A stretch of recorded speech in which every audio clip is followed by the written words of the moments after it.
ilote akụkọ nke ịtọ nchọrọ ịkọlụ gị wee bụrụ na onye isi ala anyị na-akọwata na ya ga-increase the salaries of politicians again. nke a dịkọ nke ịtọ since ọ batala ọchịchị. Ị chọrọ itinyetụ ọnụ na nke a before anyị agbapụ ya ọsọ. Nkwu efe dum n'obi ndị bulu member. Meyochelu adịghị nke izizi nke a wuru ewu the first one. Ọ bụrụ na a na-achọ increase salary ndị politicians, then and the people are quiet about it. And obviously now you will a defeated society because what given done is increase their salary. Things are expensive in the market. Yesterday I went to buy 1 pack of big ever bottle water, 1 pack of Chivita Chi exotic juice, then 2 ife na semo, na bread, na tea, na supermarket. Just these few things, say look if 10. What if a bill will be 60 something thousand? Hey, as na eating in Nigeria was reckless spending. That is, sorry, that is. I know Umadu can G5 neta. Okay. So I say, hey, 60. But you know, Beniri breakfast, all very bad financial decision came. Hey. So a lot of things people are going through a lot it's in very this bad country. financial decision. People are going through a lot in this country, and what you care about is politicians. So, but it depends. What politicians? Is it the governors or the House of Assembly members or presidents? At all. No, I might be increase. Okay. I may be increase, but whatever increment they are doing is wrong. If you are not doing whatever you are doing for the people, then you are wrong. So that is all I have to say. Okay, but just obela 10 as na ego fuel ogafe 10,000 na you tinye 5%. That's from January next year. Mana akụkọ ndị a na-akọwa onwe nke kwesịrị na ị na-eme dị ma atọ. Ife ndị a na-atry imewu ka ha napụ the citizens. Onye isi ikwu ya oge ọ ka na-azọ ọchịchị ọ sị na ya widen the tax net, reduce all the purchasing power of the people. So all if on name if ulungbe defend the lonya bu statement he make lokita makana audio you bad is so clear. The man believe him go awataram that means na before nje na nke agba am 10,000 abia me ba agbakwa 10,000 also but just to escape this 5. So now igba for 10,000 you are going to pay 200 naira charge if my calculation 200. is correct. Yeah, 5% of 10,000 should be around 200 naira. Then if you are buying 20, you pay. If you are buying 20, you pay 400. If you are buying, they are in like if you have a tank, I mean, put 1,000 naira extra. Make no sense. It doesn't make sense at all. Owebuli ya bụ ife ndị anyị na-afụgasị mana isi sekpụ ntị anyị ebido na ndị nke anyị kpọrọ okwu anyị ji wee mere isiokwu n'ụtụtụ a onye izizi anyị ebido na ya wee bụrụ former presidential aspirant Peter Obi asị na ndị na-enete anya that is ndị na-afụ maka arụike ya ndị ọgwụ oyibo that's ndị doctor ya na-akọwata na ọ na-edili iteke ife a na-akpọ a health break maka ọdịmma nke arịa. Ọ bụrụ na ịma onye Peter Obi bụ former governor Anambra State, ị ga-ama na ya bụ nwoke bụ efu ya ebe a taa efu ya ebe echi ọ na-agagharị ka m na-ekwu ife a ọ bịara Enugu na last week agala aga mekwa 1 or 2 gagharịkwa mekwa ụfọdụ ihe bifo anyị na-ama ife na-eme pịa nekwa ya na Imo State ebe ọ nọkwa na-agagharị ọnya yesterday ka anyị na-anụ that na anya bụ nwoke na-akọwata na ya ga-eje on a short break following medical advice. Kedu ife ilo maka anya bụ I actually saw this coming. Maka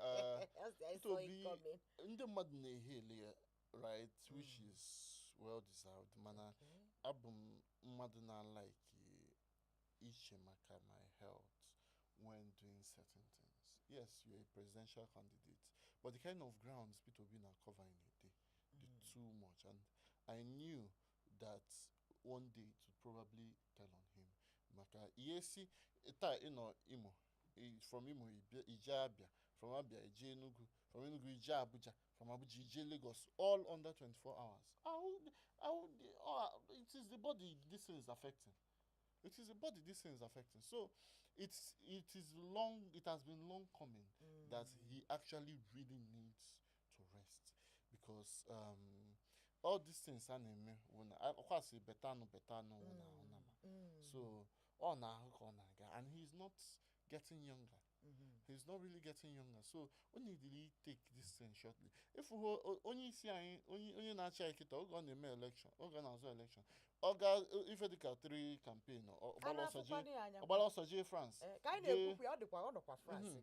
Obalo Soje France Jesu ike. Maka mana ome kali onwe ajuye, udi ajuye butu.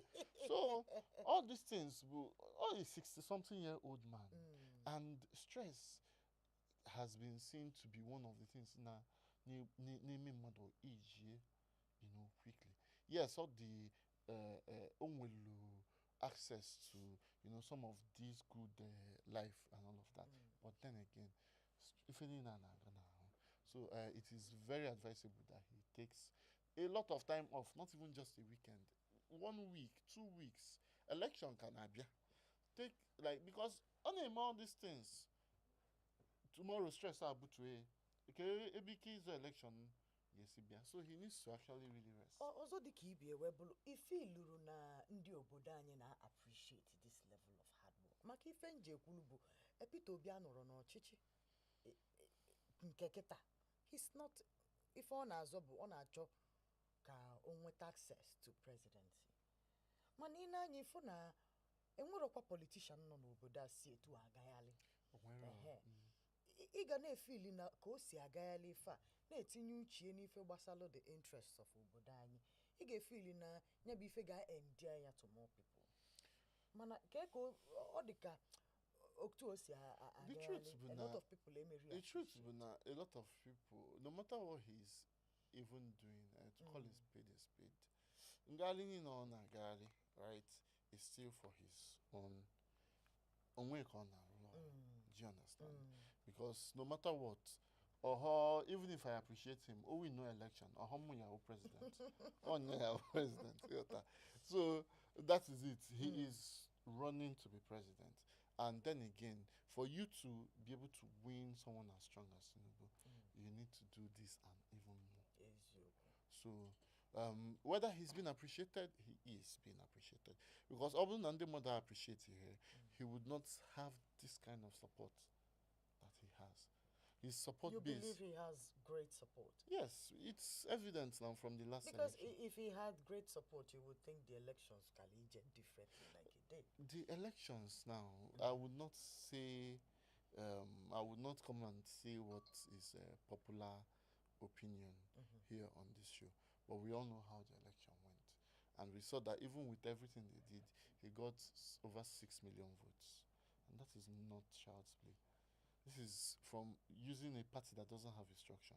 Imagine if he ran with a party that has a nationwide party structure. Imagine the kind of votes he would have garnered.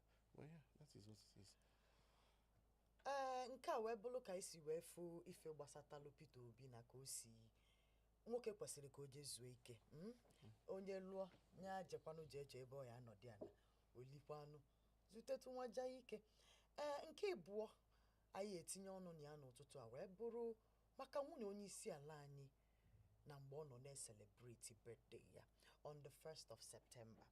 Nya na ife melụnụ bụ anyị ga-eje ka anyị zụọ afịa anyị nachite ka anyị nye gị nya bụ akụkọ n'uju ka itinyekwala anyị ọnụ na nya bụ akụkọ anyị na-akọwata n'ụtụtụ a enwe ebumnobi gị ma ọ bụ ihe i chere na nkata anyị na-akpa n'ụtụtụ a tinyela anyị na comment ka anyị bịa.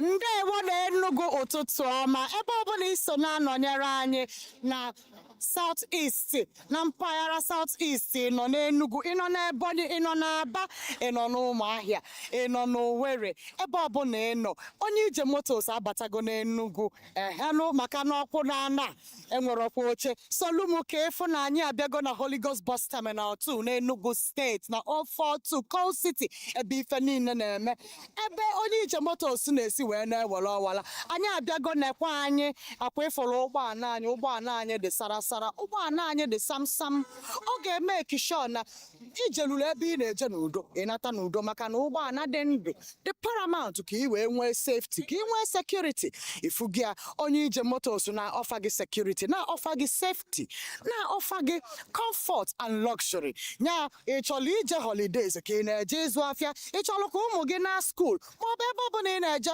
ịchọrọ ije jafe ụmụnne gị ma ị na-ana obodo ịmatara ihe ọbụla ị na-eme bịa ka ị soro onye ije motos wee jee njem gị anyị ga-eme ekishọn ijelu na udo anyị ga-eme ekishọn na ebe ị na-eje na ijelulie na-arụ isi ike enwerọkwa ihe ga-eme gị ifugi anyị mekikwe shọ na anyị tinyelu nwa security measures to make sure na ụgbọala anyị buluru gị ebe ị na-eje mekie shọ na ịdị safe nke a bụ nke ndị Igbo nke a bụ nke ejirimara ndị Igbo ndị ọkwọ ụgbọala anyị that is our drivers inene anya fa na-ejike na njike ndị Igbo wite akwa ọcha ha na-eyi n'okpu mmemme njirimara ndị Igbo ịnekwa n'anya efu na ụgbọala anyị na-achakekwe na njirimara ndị Igbo ịnanya anyị ji nsibidi wee desia ụmụ ife ọ bụrụ na ị na-aghọta asụsụ Igbo na nkata politics nwunye onye isi ala anyị bụ senetọ Oluremi Tinubu yọlụ the whole of Nigerians on the first day of September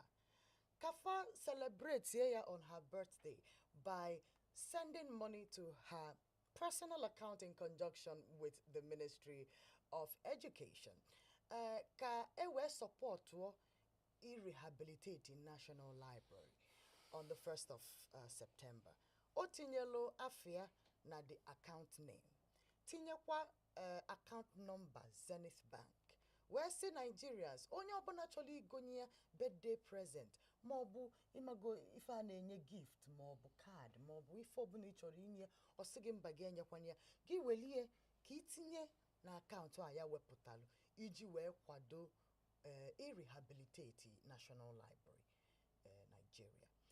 Ị na-anya nya bụ akụkọ kpalitelu Nigerians n'ọtụtụ social media ọmụmụ ọbụlụ ndị ọgbọfọ wee nwụrụ ọkụ maka na Nigerians anabatachara ya bụ atụmatụ mana before m nwee kwuo ife m chọrọ ikwu ka m jụọ meyo ka ife ilo maka ya bụ national ịgwa gị eziokwu kezi what is now ka ife dị na budget Ministry of Education if the rehabilitation of the national library is not in their budget. Also no personal passion. Personal passion and now personal course. Personal passion, how much is it going to take to rehabilitate the National Library that she doesn't have access to? Yeah. How much does it take? 1 billion on your 1 billion. So if you had taken one of those 1 billions in a dash, quietly renovate to that personal library. Yeah. Without coming online to come and ask. Like in my call, the first lady of a country where a minister for education. Abuja, where that library is located, has a minister and it has a budget. Why not? G21 billion naira renovate uno vice president and then keep vice president. The last time I know. On aina chokwa Kashim Shetima vice president yani president anyị na-emekwe travel ọ na-akwa asị anyị ngwa na anyị nekwa na ọkwa Shetima ka ya tinyere ife n'aka ife abụkwa ụmụ akụkọ so if it na the all the quite shameful that you still come out na a post to account number for Nigerians na-achọ otu anyị esili nne Nigerians that are looking for ways to eat Nigerians are looking for ways to that you and your husband have made things very difficult for. And you are here posting account details for people to send money to. I'm okay for this particular administration. Yes. Every day we keep discovering The new abnormalities, the mind blowing. too much. Mayor, did you see the judges from Port Harcourt? He followed the media. He followed the pictures. Oh, Guinea name. No, but you know, mana the abnormalities of this present administration. On our Too much. Most people. Even a young person no but every day in a tetora ana koifa obi ana agbawa now for this country it doesn't have a plan for you as a young person. Or maybe it plans for you to go the other way because things hard now. Things are now even harder for you to relocate. Things are now even harder for you to move out than now. Okay, only can I family abia. Lekoi fede in man just to send one person. In America, most countries are in Qatar single bulunwoke na Nigeria ga bia na befa. Anya nwebego global stigmatization. Embarrassment. And if the world had just started to embrace because of how wonderful I be blessed. I bundezi mado. Mana this systemic abuse na chi wala anyi forzo. Mayo I na crowdfund to rehabilitate the hospital. Individuals on Twitter, in fact this entire weekend, somebody like Maurice Monye has gone on Twitter to be crowdfunding people's house rent. We are not joking. The homeless, the tax ana kuna Nigeria anya mare body. The stories we are hearing, or the heartbreaking. Our politicians are strategizing just the other way around.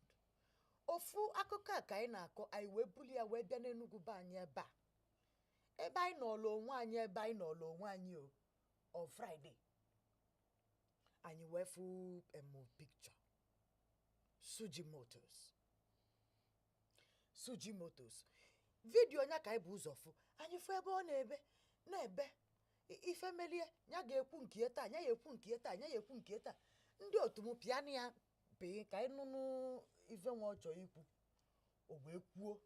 Anyị ma abịakwa o. Ife okwu riri nne. Onya ka anyị na-agbagharị na-asị ogin na-eme. Pia EFCC Enugu pia nkeva. Sị gịnị onye fụrụ Sujimoto si jidie na enwelu ka anya na-egosi wee ga with Enugu state government.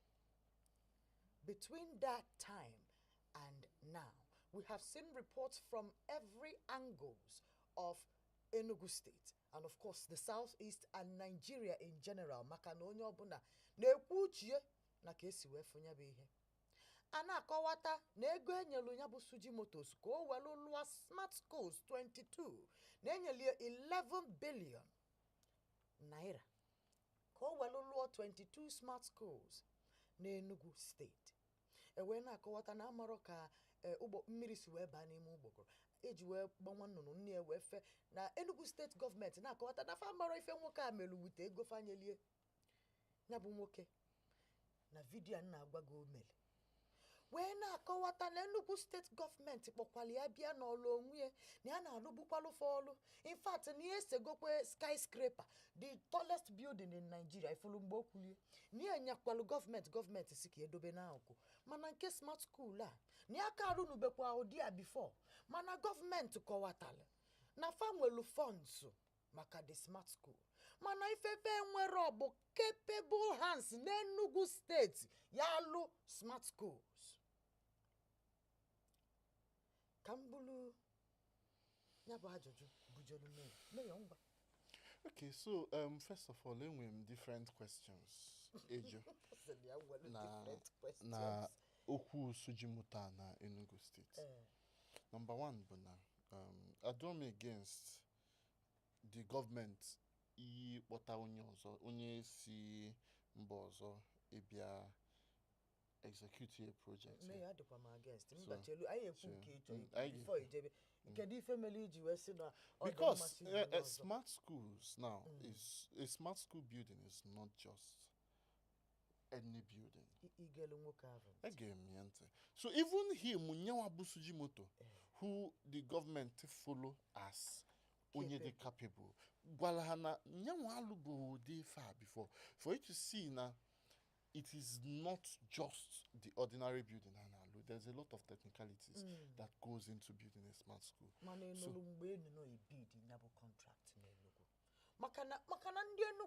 firstly, yes. Also, vibrant young men and women. Even construction in Enugu State, but indigens and people who live here before for when government project and you wear with a bid or we so if any okay. Number one, I do against not the government feel cannot do that job. I'm not against outsourcing, going out to look for a job. No, that's not what I'm saying. I'm not saying that Obruna government feel. So now, I do me again to them, Buna. Na government contracts na me bidding. Na ya puta. Kowa odi if actually me abia inwe bidding. The money bid for this contract. Something that is a legacy, if I were a legacy project for the administration. Inwe bidding. Malu okay, antecedents the contractors. Government, Enugu state government, use go some contractors to the base here. Law some engineers, not even just contractors. Engineers in Enugu law some of the projects. So I don't see the reason why they cannot also, try to get some of the sound minds from Enugu State. We have a lot of sound minds here. I am with a lot of sound minds. So, I am with a lot of sound minds. I'm not trying you. What I am for is that whatever is worth doing is worth doing well. But I will qualify. Just shut one nine wiki area. Only one a law if I say your law. Take for example, in Kaifuna, Abia State. So, or by 19 wiki or anything, or maka capable hands. And in that he only gave that video. Sujimoto pointed out a lot of things. Number one. The governor na yalubu ode maka out of the 11 billion naira proposal 5 point something half 50% go be good all. So nega anenye amanzu for the project point it out raise the structure mana the number actually that money might not necessarily be enough for that number. And he said it. Citizens were right in Makego. So, facts and numbers. I will number 3 or number 4. Kedu why IEJ me the project that if any about the project is not made public till unsobu awepụta. That is maka oge Sujimoto bia ndị mmadụ. I'm not just saying for a number of people. Some people felt now what Sujimoto was coming to build in Enugu was a smart city. Smart school ka gwalo n'anya. It was a smart city. Ndị mmadụ che na smart city. Yes. Okay. So not even the smart schools. So but now I don't know smart school project. So now all these things, how long did it take before the Enugu state government bidozebia bewakwa? Na ha nyekwala onye ego imefa and na ya free for me. Okay, during that time also no je different places. My couples go video about Jelu site. Kelo onye na supervise here. Ne na afu na ifo na alu. At least none may of. So all these things, I feel like this case will be very careless, distant from the Enugu state government. And also the problems with the payment. Yes. Number one. Of the contract. Yes, the payment of the contract, number one. For them not actually really making everything public till this issue. Yes. Number two. Then number three, for not also supervising what the person you give a contract. You are not supervising you are not following up. And you may follow up. You follow up to see Nonya Emefe Akuluyogo. Yame. That is another. And number four, for not even trying to make this in public so that the you see if there are engineers in Enugu. Onyewa say now, even engineers in Yawa this thing. No, he brought them in. So no one single person from Enugu was found worthy to actually be part of the engineers for this project. Then also Sujimoto kebe ego ndị Enugu steeti dị. Ego na-efu ego nwanụ wepụta ya ka anyị malụ ka isi ebe one na one ka ego abago. Onwe onye settle with this money. That is I need this case now is a public. We need to know everything about this because this is taxpayers' money. Of course. If I go onye obodo wonye Enugu ya apụtakwa bịa jụọ ajụjụ. Oh, this is the time to ask the right questions. Or Sujimoto's ko Enugu state government. Maka na ajụjụ nke izizi wee bụrụ ekwesịrị ime ụdị project without involving the locals. Maka na ị na-anya na-alụ school na local government dị n'Enugu. And eme such a community projects without involving the community members and locals. Bụrụ nke izizi. Maka na ka ikwulu na onwere ife omelu to give Sujimoto's the contract. Mana kedu ife melu na those engineers on that. So why is he not sourcing for engineers from Enugu State? Then why is the governor also saying that nobody can carry out that project in Enugu? That is for me elitism. That is a very big issue. Anya ma kwụsị nkata kịta anyị anachite anyị ya continue kwa n'ife gbasatalo case EFCC Sujimoto's ya nakwa Enugu State government ka ịbịanụ. Ndewo na Enugu ụtụtụ ọma ebe ọbụla iso na-anọnyere anyị na South East na mpaghara South East nọ n'Enugu ịnọ n'Ebonyi ịnọ n'Aba ịnọ n'Ụmụahịa ịnọ n'Owerri ebe ọbụla ịnọ onye ije motos abatago n'Enugu ehenụ maka na ọkwụ na enwere ọkwa oche Solumu ka efu na anyị abịago na Holy Ghost Bus Terminal 2 n'Enugu State na 042 Coal City ebe ife niile na-eme ebe onye ije motos na-esi wee na-ewere ọwala anyị abịago nekwa anyị akwa ịfụrụ ụgbọala anyị dị sarasara ụgbọala anyị dị samsam ọ ga-eme ekishọ na ijeluru ebe ị na-eje n'udo ịnata n'udo maka na ụgbọala dị ndụ dị paramount ka ị wee nwee safety ka ị nwee security ifugi ya onye ije motos na-ọfa gị security na-ọfa gị safety na-ọfa gị comfort and luxury nya ịchọrọ ije holidays ka ị na-eje ịzụ afịa ịchọrọ ka ụmụ gị na school maọbụ ebe ọbụla ị na-eje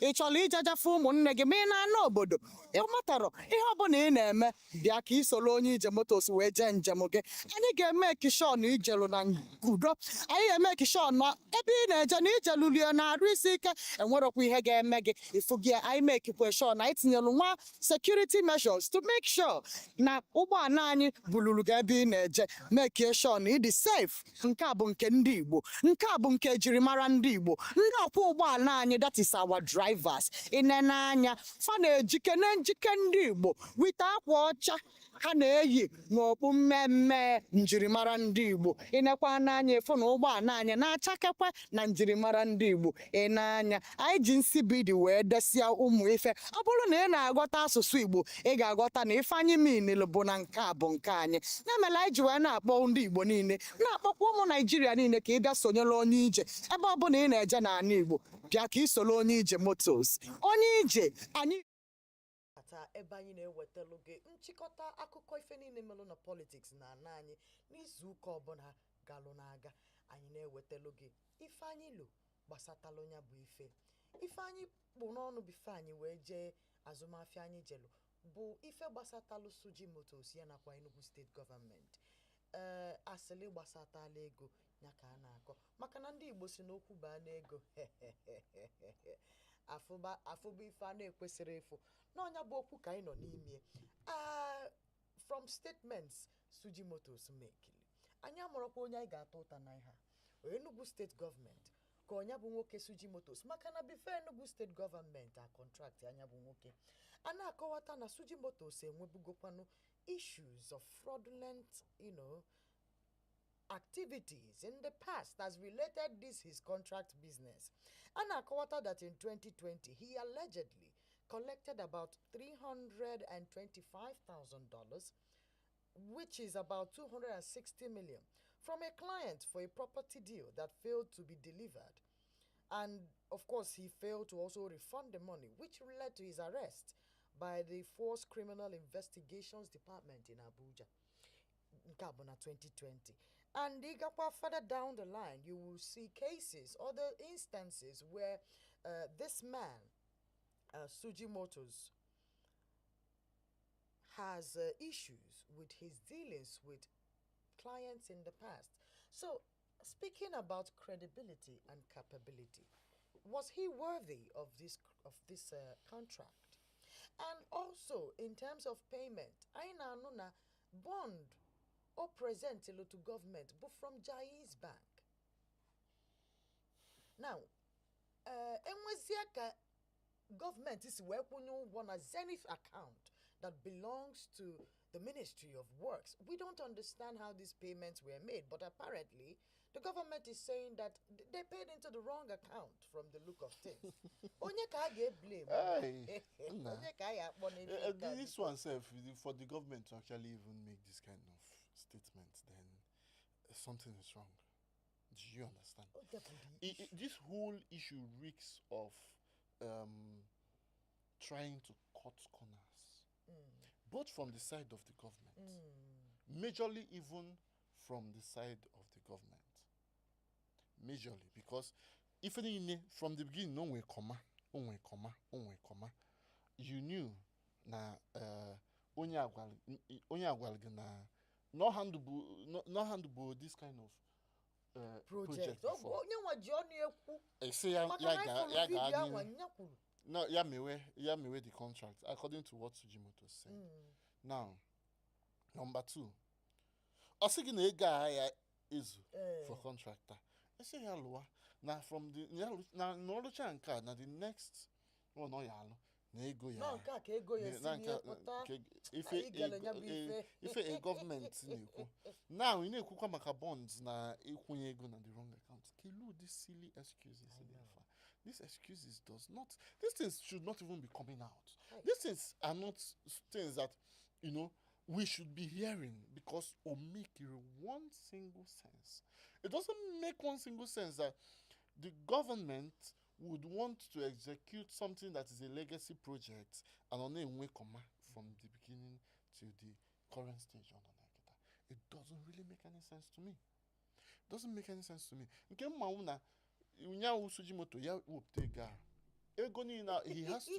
He has to give account for it. No matter the fault of the government in this, he also has to come and answer to what he did with our money. Mana government, Jai's Bank present as the bond account, protects Enugu State government, right? So why didn't Enugu government pay that money to Jai's Bank? Onka abajuju do Enugu State government. Afulume bedan that is the media aid to the governor. Ebon no put out his own defenses.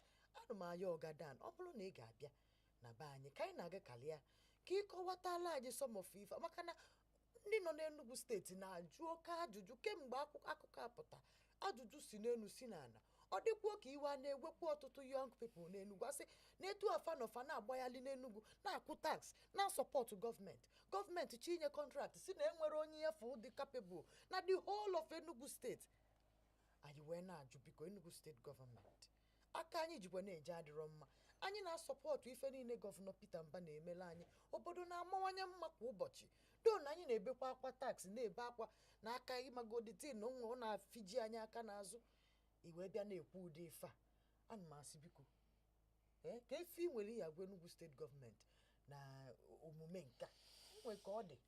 First of all, for me, government should be about transparency, and it's just not this. It's not only with this Sujimoto Saga. Can I complain go maka transparency? I na the recently reopened presidential hotel. Neji $30 million we renovate that hotel. No transparency. The whole process for the partnership for Enugu Air, no transparency. All the things like no transparency, and it shouldn't be so. The government should be able to explain to her people what they are doing in clear terms, so that the people would know. Support us the way we are supporting you, so that it would be a symbiotic thing. Call a label a one-sided way. Not I not supporting it, then you are doing things behind our back. Make your sense. That's all I have to say. And also, Karachukwu, that guy, Naptaye guy, let us build our smart schools ourselves.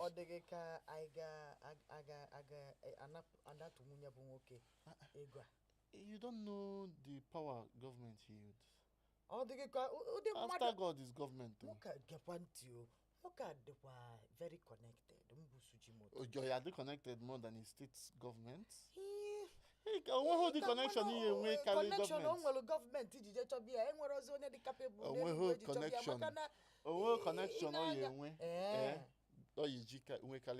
Government government after God do government. You cannot be more than government. So that is it. Okay.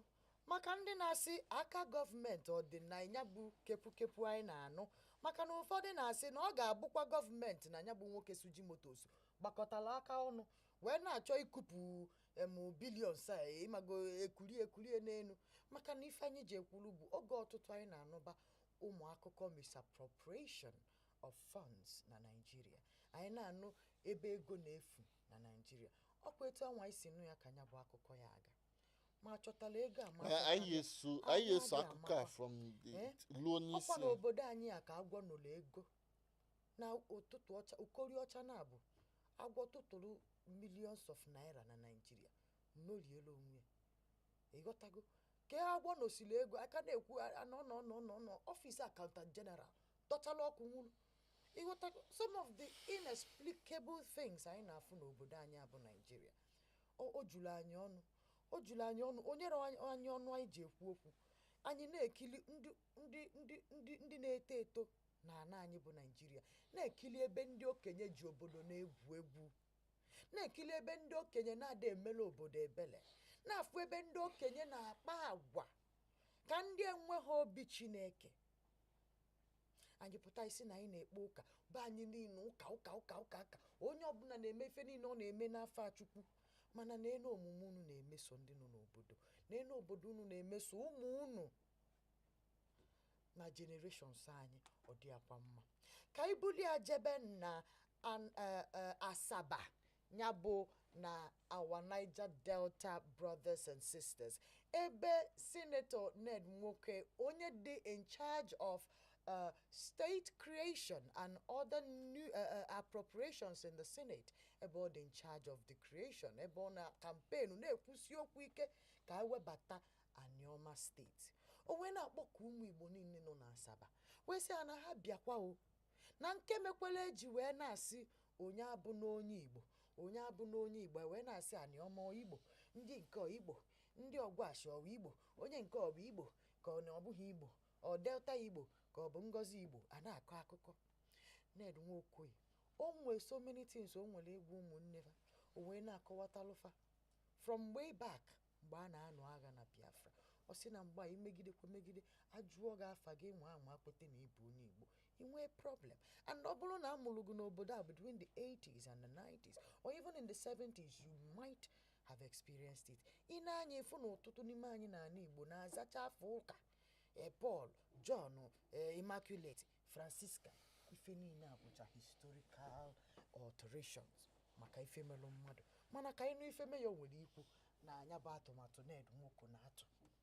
Okay, ife okwulu bụ eziokwu maka ọ bụ na ọ na-ego maka Asaba Massacre nke mere na 7th of October 1968 or 1969 during the Biafra war ya funa ifu okulu bụ eziokwu oge ahụ the soldiers I don't know echefugo m na Murtala Muhammad ko onye lead ha to that to Asaba ji busisia ndị niile bụ ndị Igbo na that side.